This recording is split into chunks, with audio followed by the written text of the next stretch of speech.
Hi everyone, खम्मा गणिसा। कैसे आप सब लोग? उम्मीद करती हूँ आप सब लोग बढ़िया होंगे। और मैं निकली थी, मेरी जो सिम कार्ड है वो जियो की सिम कार्ड थी और मुझे एयरटेल में पोर्ट करवाना था क्योंकि मेरे ससुराल में जियो के बिल्कुल नेटवर्क नहीं आ रहे थे। मैं जहाँ पे थी घर पे, तो उस वजह से मेरे इतने सारे व्लॉग्स पेंडिंग चल रहे हैं। मैं दिवाली का, छोटी दिवाली के भी व्लॉग्स भी नहीं अपलोड कर पा रही थी। तो अभी फिर मैंने हस्बैंड को बोला कि भाई आप तो मेरी पोर्ट करवाओ, क्योंकि देखो रहना तो पड़ेगा, यहाँ पे आना तो पड़ेगा ससुराल। ये तो है नहीं कि अपन जिंदगी भर जयपुर रहेंगे। तो एयरटेल में करवा रहे थे और जैसे मेरे गाँव भी जाती हूँ तो वहाँ पे भी एयरटेल के नेटवर्क काफ़ी अच्छे हैं। और नवंबर में आपको पता है कि मुझे गाँव जाना ही पड़ेगा, मेरे पीहर। तो इसलिए बस आए थे, फिर काम हुआ नहीं क्योंकि थोड़े से लेजी होते हैं ये लोग यहाँ के।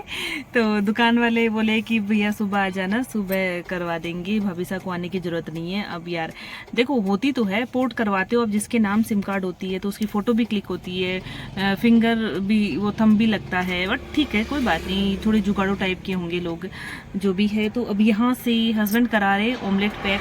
खाना हम बना के आए थे और काफ़ी सारे मतलब ट्रक वगैरह जा रहे हैं। मैं अब मानोगी नहीं, मैं 11 को मेरे ससुराल आई थी, आज हो चुकी है 26।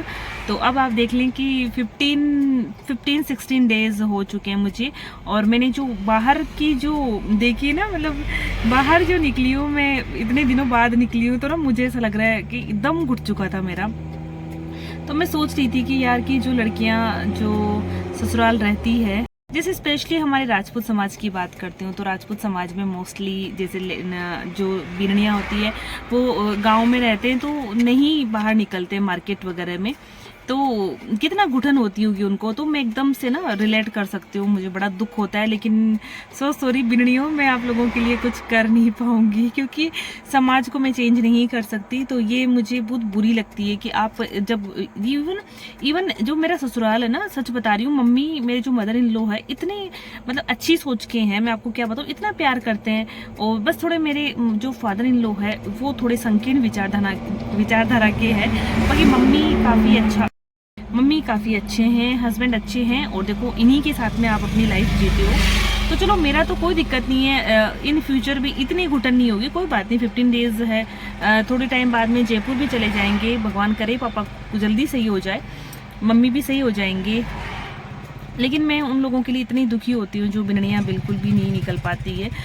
जैसे मैं अपनी खुद की भुजाइयों की बात करूँ, जो मेरी भाभियाँ हैं उनकी बात करूँ, जैसे हमारे गांव में, तो यार मुझे बहुत बुरा लगता है इस चीज़ का। मैं कुछ नहीं कर सकती किसी के लिए भी। इवन मैं किसको समझाऊँ, अपनी मम्मी को समझाऊँ या अपने काकीसा को समझाऊँ या पूरे समाज को समझाने बैठूँ।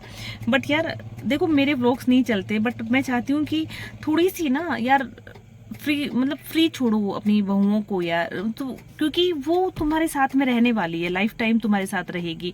तुम अगर उनको बांध के रखोगे ना तो वो कोशिश करेगी जल्दी से निकलने की वहां से। उनको जैसे ही मौका मिलेगा ना तो वो निकलने की कोशिश करेगी। तो जैसे मैं हूं तो मुझे इतना नहीं बांधा जाता है, मतलब मैं बंधी हुई हूँ, उसके रीजंस है, कुछ टाइम की बात है।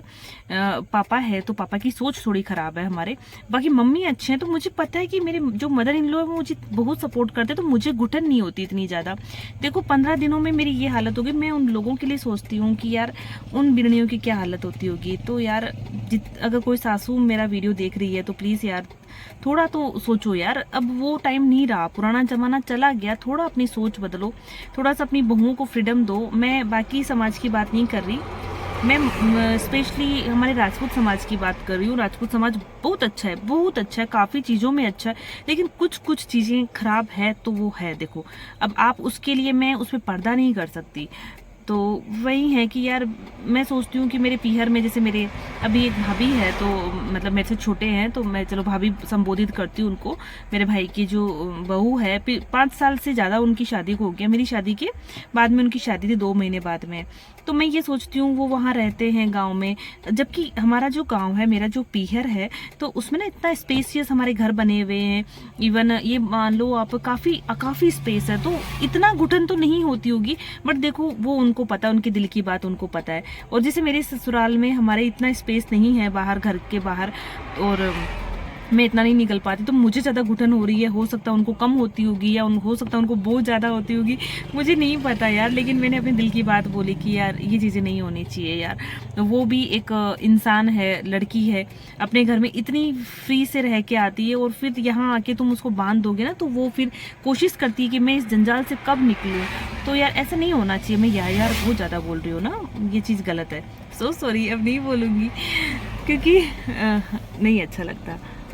बस अभी हस्बैंड आ जाए और मैं ज़ोर से अभी बोल पा रही हूँ, क्योंकि आपको पता है मैं जैसे ससुराल रहती हूँ तो पापा रहते हैं, मेरे फादर इन लॉ रहते हैं, तो हमारे थोड़ा सा ना समाज में ऐसा होता है कि धीरे बोलो धीरे बोलो धीरे बोलो।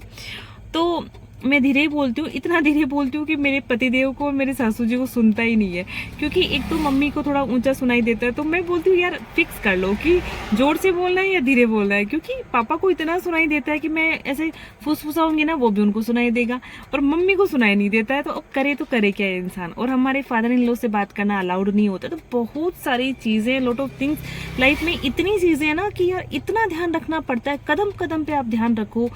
ऐसे नहीं चलती लाइफ यार। मुझे तो बहुत बुरा लगता है इन चीज़ों का, मैं सच में ठीक है, चलो मुझे अपनी यही दिल की बात आप लोगों को बोलनी थी कि ये चीज़ें नहीं होनी चाहिए।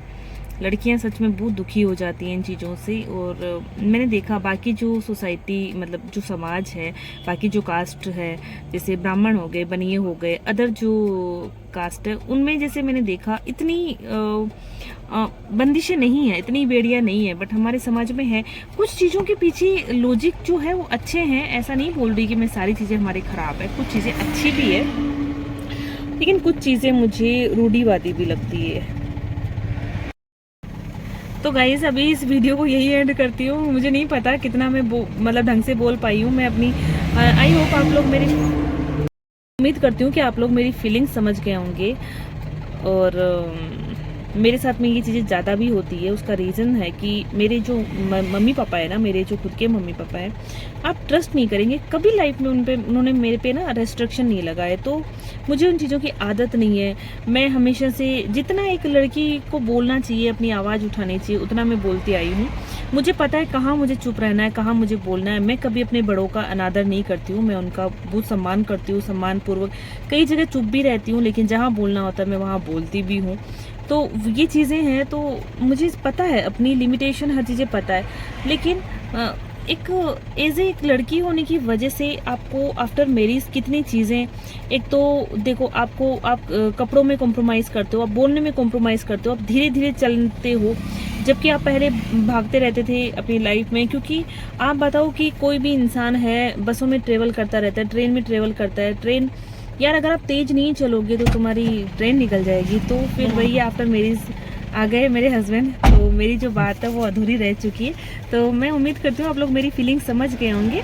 तो आफ्टर 16 डेज़ मैं घर से बाहर निकली, तो फिर मैंने सोचा कि अपनी फीलिंग्स आप लोगों के साथ शेयर करती हूँ, और एकदम प्रॉपर जो मेरी आवाज़ है उसके साथ में शेयर करती हूँ। थोड़ा सा व्हीकल वगैरह इतने जा रहे हैं ना कि इतनी ज़्यादा नॉइस आई होगी, तो मैंने बीच में पोज भी किया है। अब मैं खाती हूँ ऑमलेट, और मिलती हूँ आपसे नेक्स्ट वीडियो के अंदर। बाय।